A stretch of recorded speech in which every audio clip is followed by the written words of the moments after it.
Hi friends, മെഡ്ഫ്രണ്ടിൻ്റെ മറ്റൊരു വീഡിയോയിലേക്ക് എല്ലാവർക്കും സ്വാഗതം. ഇന്ന് നമ്മൾ ഡിസ്കസ് ചെയ്യാൻ പോകുന്നത് ആർട്ടിക്കിൾസിനെ പറ്റിയാണ്. നമുക്ക് എല്ലാവർക്കും അറിയാം, ആർട്ടിക്കിൾസ് വളരെയധികം ഇമ്പോർട്ടൻ്റ് ആണ് നമ്മുടെ OET-യിൽ, എസ്പെഷ്യലി ഇൻ റൈറ്റിംഗ്. അപ്പോൾ കുറച്ച് കാര്യങ്ങൾ ശ്രദ്ധിക്കുവാണെങ്കിൽ നമുക്ക് ഇതിനകത്ത് വരുന്ന തെറ്റുകൾ ഇല്ലാതെ എഴുതാൻ പറ്റും. അതെങ്ങനെയാണെന്ന് നമുക്ക് ഈ വീഡിയോയിലൂടെ കാണാം.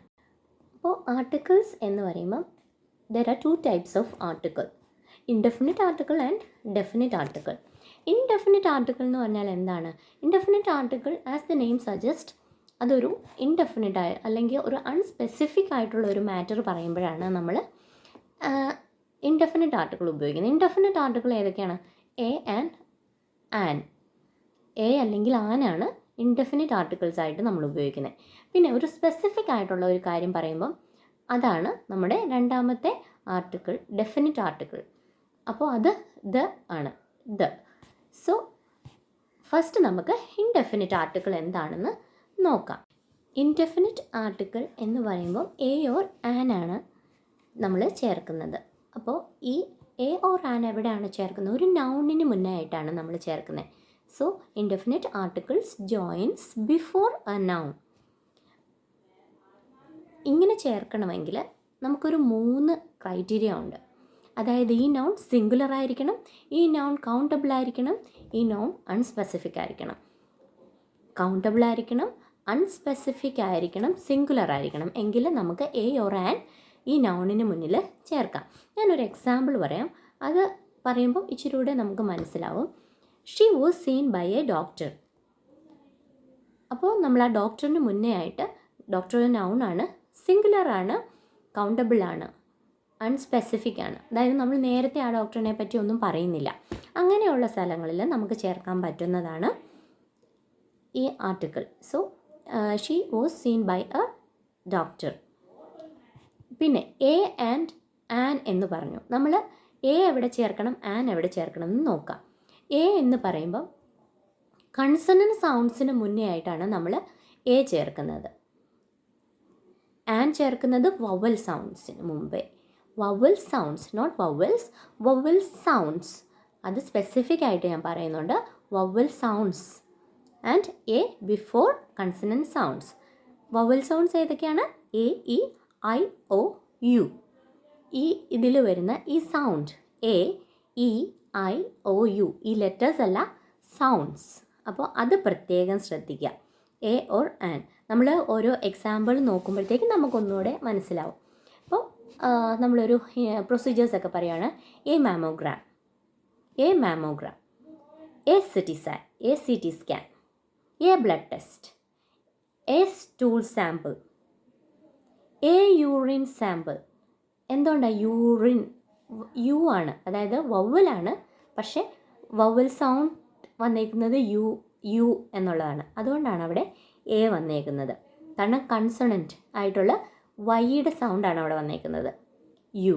അതുകൊണ്ടാണ് നമ്മൾ എ യൂറിൻ സാമ്പിൾ എന്ന് എഴുതിയേക്കുന്നത്. A laparoscopic examination, a hysteroscopy, അങ്ങനെ. പിന്നെ നമ്മൾ ആൻ ചേർക്കുന്നത് നോക്കാം. An ultrasound, an x-ray. X-ray നമ്മൾ എഴുതുമ്പം എക്സ് ആണെങ്കിലും നമ്മൾ പ്രൊനൗൺസ് ചെയ്യുമ്പം എക്സ്, ഇ വരുന്നുണ്ട്. അതായത് ഒരു ഈ സൗണ്ടിലാണ് നമ്മൾ പോകുന്നത്, എക്സ്റേ. അപ്പോൾ നമ്മൾ എപ്പോഴും എക്സ്റേക്ക് മുമ്പ് ആർട്ടിക്കിൾ ചേർക്കേണ്ടത് ആൻ ആണ്, ആൻ. അതെപ്പോഴും ശ്രദ്ധിക്കുക. കാരണം നമ്മൾ മിക്കപ്പോഴും ഇൻവെസ്റ്റിഗേഷൻസ് എഴുതാറുണ്ട്. അപ്പോൾ അതിന് മുന്നേ ആയിട്ട് നമ്മൾ ചേർക്കേണ്ട ആർട്ടിക്കിൾ ആൻ ആണ്. An x-ray, an MRI. അതും ഈ പറയുന്നത് പോലെ തന്നെ എം, ഇ ആണ്. എം വരുമ്പോൾ നമ്മൾ MRI എന്നല്ല പറയുന്നത്, MRI എന്നാണ്. അപ്പോൾ ഈ എന്നുള്ള സൗണ്ട് വരുന്നത് കാരണം, അതൊരു വവൽ സൗണ്ട് ആയ കാരണവും നമ്മൾ ആൻ ആണ് ഉപയോഗിക്കുന്നത്. An examination, an operation, an angioplasty. ഇനി നമുക്ക് ഡെഫിനിറ്റ് ആർട്ടിക്കിൾ നോക്കാം. ഡെഫിനിറ്റ് ആർട്ടിക്കിൾ എന്ന് പറയുമ്പോൾ ദി ആണ്. ഇത് നമുക്ക് എപ്പോഴൊക്കെ ചേർക്കാമെന്ന് നോക്കാം. ഇവിടെ നമ്മൾ ഒരു ക്രൈറ്റീരിയ മെയിൻറ്റെയിൻ ചെയ്യേണ്ട കാര്യമില്ല. സിംഗിൾ ആണോ, കൗണ്ടബിൾ ആണോ, സ്പെസിഫിക് ആണല്ലോ ഓൾറെഡി. അപ്പം ഈ സിംഗുലർ പ്ലൂറൽ അങ്ങനെ ഒന്നും നോക്കേണ്ട കാര്യമില്ല. സിംഗുലർ ആണെങ്കിലും പ്ലൂറൽ ആണെങ്കിലും എല്ലാം നമ്മൾ ഈ ആർട്ടിക്കിളാണ്. അതായത് സ്പെസിഫിക് ആയിട്ടുള്ള ഒരു കാര്യം പറയുമ്പോൾ നമ്മൾ ചേർക്കേണ്ട ആർട്ടിക്കിൾ ദ ആണ്. ഇപ്പോൾ ഒരു എക്സാമ്പിൾ നമുക്ക് പറയുകയാണെങ്കിൽ നമ്മൾ ഓൾറെഡി പറഞ്ഞായിരുന്നു she was seen by a doctor. അപ്പം നമ്മൾ ആദ്യമേ ആ OET ലെറ്ററിൽ പറയുവാണ് ആ ഡോക്ടറെ പറ്റി.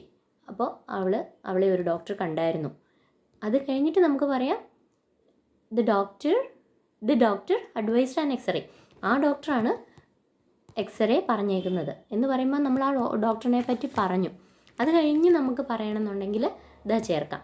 അല്ലെങ്കിൽ the admitting doctor advised an x-ray. അപ്പം നമുക്ക് സ്പെസിഫിക് ആയിട്ട് അറിയാം അവരെ അഡ്മിറ്റ് ചെയ്യുന്ന ആ ഡോക്ടർ, ആ അഡ്മിറ്റിംഗ് ഡോക്ടറാണ് എക്സ്റേക്ക് പറയുന്നത്. അങ്ങനെ സ്പെസിഫിക് ആയിട്ട് കാര്യങ്ങൾ നമുക്ക് പറയാമെങ്കിൽ അവിടെ നമുക്ക് ഡെഫിനിറ്റ് ആർട്ടിക്കിൾ ഉപയോഗിക്കാം. ഇനി ഈ ആർട്ടിക്കിൾസ് ഉപയോഗിക്കുമ്പം നമുക്ക് കുറച്ച് കാര്യങ്ങൾ നമ്മൾ ഓർത്ത് വയ്ക്കുക എപ്പോഴും. ആദ്യം നമുക്ക് അത് സാധിച്ചെന്ന് വരില്ല. പക്ഷെ നമ്മൾ ലെറ്റർ എഴുതി കഴിഞ്ഞിട്ട് നമ്മൾ ഈ നോട്ട് എടുത്തിട്ട് ഒന്ന് നോക്കുക. ഇങ്ങനെയൊക്കെ വരുന്നുണ്ടോ, ഇതെല്ലാം ഞാൻ ചെയ്തിട്ടുണ്ടോ, ഈ ആർട്ടിക്കിൾസ് ചേർത്തിട്ടുണ്ടോ, ഇങ്ങനെ ഈ നൗണിന് മുന്നേ നമ്മൾ ചെയ്തിട്ടുണ്ടോ, ആർട്ടിക്കിൾ എഴുതിയിട്ടുണ്ടോ എന്ന് നോക്കുക. അങ്ങനെ ഒരു 3-4 ലെറ്റേഴ്സ് നമ്മൾ എഴുതി കഴിയുമ്പോഴത്തേക്കും നമ്മൾ ഇങ്ങനെ നോക്കുകയും കമ്പയർ ചെയ്യുകയും ചെയ്യുമ്പം അങ്ങനെ തന്നെ നമുക്ക് ആർട്ടിക്കിൾസൊക്കെ കറക്റ്റ് ചെയ്യാൻ പറ്റും നമ്മുടെ OET ലെറ്ററിൽ തന്നെ.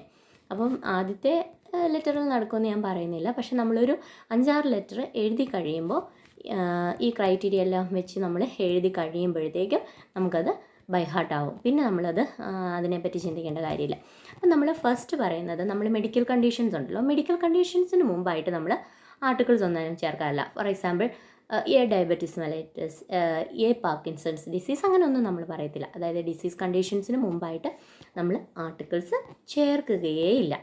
പക്ഷേ നമ്മൾ ഒരു അൺഎക്സ്പെക്റ്റഡ് അല്ലെങ്കിൽ ഒരു പെട്ടെന്ന് നടക്കുന്ന ഇഞ്ചുറിയോ ഇവൻറ്റോ അങ്ങനെയൊക്കെ പറയുമ്പോൾ നമുക്ക് പെട്ടെന്ന് എന്നുള്ള അത് വരുമ്പോൾ നമ്മൾ ഒരു ആർട്ടിക്കിൾ ചേർക്കണം. എ ഓർ ആൻ, അത് നമ്മുടെ ആ സൗണ്ട്സ് വെച്ചിട്ട് ഏതാണോ അത് ചേർക്കുക. Use indefinite article before an unexpected event or injury. അതായത് for example an accident, a heart attack, a stroke, a fracture, an electric shock, a hypoglycemic attack, a seizure. അതായത് ഇതൊക്കെ സിംഗുലറാണ്. ഇതൊക്കെ ഒന്ന് എടുത്ത് നോക്കിക്കേ, ഇതെല്ലാം പെട്ടെന്ന് നടന്ന ഒരു കാര്യമാണ്. അതായത് ഹാർട്ട് അറ്റാക്ക്, എ സ്ട്രോക്ക് എന്നൊക്കെ പറയുന്നത് പെട്ടെന്ന് വരുന്ന ഒരു കാര്യമാണ്. A fracture, an electric shock, a fall, അങ്ങനെ പറയുമ്പോഴും അത് പെട്ടെന്ന് അൺഎക്സ്പെക്റ്റഡ് ആയിട്ടുള്ള ഒരു ഇവൻ്റ് ആകുമ്പോൾ നമ്മൾ അതിൻ്റെ മുമ്പായിട്ട് ഇൻഡെഫിനിറ്റ് ആർട്ടിക്കിൾ ചേർക്കുക. പിന്നെ സിംറ്റംസ്, ചില സിംറ്റംസിന് മുന്നേ നമുക്ക് ആർട്ടിക്കിൾ വേണം, ചില സിംറ്റംസിന് മുന്നേ നമുക്ക് ആർട്ടിക്കിൾസ് വേണ്ട. അത് ഏതൊക്കെയാണെന്ന് നോക്കാം. കൗണ്ടബിൾ ആയിട്ടുള്ള ആർട്ടിക്കിൾസ്, എ കഫ്, അതായത് കഫ് നമുക്ക് ചുമയ്ക്കുന്നത് നമുക്ക് എണ്ണാൻ പറ്റുന്നുണ്ട്. A runny nose, a headache, a swollen ankle, a fever, a sore throat, a muscle cramp, a migraine. പിന്നെ ഇനി കുറച്ച് സിംറ്റംസിന് ആർട്ടിക്കിൾസ് വേണ്ടാത്തതുണ്ട്. അത് അൺകൗണ്ടബിൾ ആയിട്ടുള്ള നമുക്ക് വരുന്ന സിംറ്റംസാണ്. അതുകൊണ്ട് അതിന് ആർട്ടിക്കിൾസ് വേണ്ട. അതേതൊക്കെയാണ്? Nausea, vomiting, dizziness, hearing loss, breathlessness, amnesia, diarrhoea. ഇതിനൊക്കെ മുന്നേ ആയിട്ട്, ഈ സിംറ്റംസിനൊക്കെ മുന്നേ ആയിട്ട് നമ്മൾ ആർട്ടിക്കിൾസ് ചേർക്കത്തില്ല. അതെപ്പോഴും ഒന്ന് മൈൻഡിലിരിക്കുക.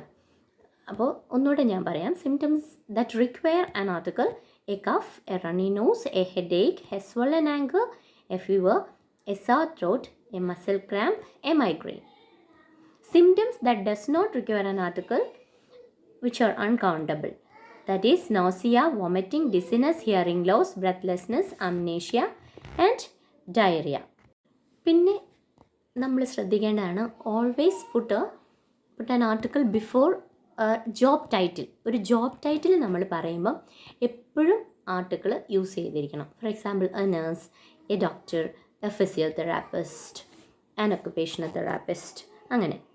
അപ്പോൾ നമ്മൾ അത് യൂസ് ചെയ്യാൻ ശ്രമിക്കുക. അതായത് സ്പെസിഫിക് ആയിട്ടുള്ള ജോബ് ടൈറ്റിലാണെങ്കിൽ ദ നേഴ്സ്, ദ ഡോക്ടർ, അങ്ങനെ. സ്പെസിഫിക് അല്ലാത്ത കാര്യങ്ങളിൽ എ നേഴ്സ്, എ ഡോക്ടർ, അങ്ങനെ നമ്മൾ ഉപയോഗിക്കണം. അതായത് ജോബ് ടൈറ്റിലിന് മുന്നേ ആയിട്ട് നമുക്ക് ആർട്ടിക്കിൾസ് വേണം. പിന്നെ പ്രൊസീജിയേഴ്സിൻ്റെ കാര്യം നമ്മൾ പറയാം. പ്രൊസീജിയേഴ്സ് വിച്ച് ആർ കൗണ്ടബിൾ, അതിന് നമുക്ക് ഒരു ആർട്ടിക്കിൾ വേണം. Four example A biopsy, A caesarean section, A cholecystectomy etcetera. പിന്നെ നമ്മൾ തെറാപ്പീസ് പറയുമല്ലോ, ഒരു തെറാപ്പിയുടെ മുന്നിലും ആർട്ടിക്കിൾസ് വേണ്ട. അതായത് ഒരു തെറാപ്പിക്ക് മുന്നിൽ നമ്മൾ A physiotherapy, A radiation therapy അങ്ങനെ പറയില്ല. Physiotherapy, radiation therapy, occupational therapy, cognitive behaviour therapy, അങ്ങനെ ഒരു തെറാപ്പീസിന് മുന്നിലും നമ്മൾ ആർട്ടിക്കിൾ ചേർക്കേണ്ട കാര്യം ഇല്ല. പിന്നെ അടുത്തതാണ് ബോഡി പാർട്സ്. ബോഡി പാർട്സ് എന്ന് പറയുമ്പം ബോഡി പാർട്ടിന് മുന്നേ ആയിട്ട് നമ്മൾ ആർട്ടിക്കിൾ ചേർക്കണം. A joint, A finger, A tooth. പിന്നെ നമ്മൾ ചേർക്കുന്ന ആൻ ഐബ്രോസ്. ദെൻ ഇപ്പം നമുക്ക് ഈ ആർട്ടിക്കിൾ ചേരുന്നില്ലെന്നുണ്ടെങ്കിൽ നമുക്ക് it can be replaced with his leg, his hand, Har finger, his finger, അങ്ങനെയൊക്കെ നമുക്ക് റീപ്ലേസ് ചെയ്യാം. അവിടെ ആർട്ടിക്കിൾ ഇടുന്നില്ല എന്നുണ്ടെങ്കിൽ ഹിസ് ഓർ ഹെർ വെച്ചിട്ട് നമുക്ക് റീപ്ലേസ് ചെയ്യാം ബോഡി പാർട്സ് പറയുമ്പോഴത്തേക്കും. പിന്നെ സ്പെസിഫിക് ആയിട്ട് നമ്മൾ ഒരു സൈഡ് എടുത്തു പറയുകയാണത് ദ റൈറ്റ് സൈഡ്, അങ്ങനെ പറയുമ്പോൾ the right side, the right eye, the right eye, the right leg, അങ്ങനെ നമ്മൾ പറയുക. പിന്നെ മെഡിക്കേഷൻസ് യൂഷ്വലി നമ്മൾ ആർട്ടിക്കിൾസ് ഇടാറില്ല. ഒരു സ്പെസിഫിക് ഡോസ് എടുത്ത് പറയുമ്പോൾ മാത്രമേ നമ്മൾ ആർട്ടിക്കിൾസ് ഇടാറുള്ളൂ, അല്ലാത്തപ്പം നമ്മൾ ആർട്ടിക്കിൾസ് ഇടണ്ട മെഡിക്കേഷൻസ് പറയുമ്പോൾ. പിന്നെ ഇത്രയും കാര്യങ്ങളാണ് നമുക്ക് ആർട്ടിക്കിൾസിനെ പറ്റി പറയുമ്പോഴത്തേക്കും ഓർമ്മയിലിരിക്കേണ്ടത്. ഇത്രയും കാര്യങ്ങൾ ഓർത്ത് വെച്ചാൽ തന്നെ ആർട്ടിക്കിൾസ് നമുക്ക് നന്നായിട്ട് തന്നെ നമ്മുടെ OET ലെറ്ററിൽ യൂസ് ചെയ്യാൻ പറ്റും. ആദ്യം 2-3 എണ്ണം എഴുതി നോക്കിയിട്ട് നമ്മൾ ഈ ക്രൈറ്റീരിയ എല്ലാം നമ്മൾ പാലിച്ചിട്ടുണ്ടോ എന്ന് നോക്കുക. അങ്ങനെ നമ്മൾ 2-3 ഒരു 5-6 ലെറ്റർ എഴുതുമ്പോഴത്തേക്കും നമുക്ക് തീർച്ചയായിട്ടും നമുക്ക് പിന്നെ നോക്കാതെ തന്നെ നമുക്ക് ഓട്ടോമാറ്റിക്കലി ഇതെല്ലാം വരും. പിന്നെ ഞാനൊരു കാര്യം പറയാൻ മറന്നുപോയി. നമ്മൾ സർജറി എന്ന് പറയുമ്പം സർജറിക്ക് മുമ്പായിട്ട് ആർട്ടിക്കിൾ വേണ്ട.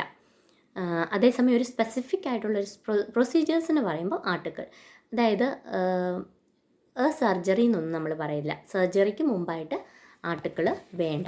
അപ്പോൾ ഇത്രയും കാര്യങ്ങളൊന്ന് മനസ്സിലിരിക്കുക.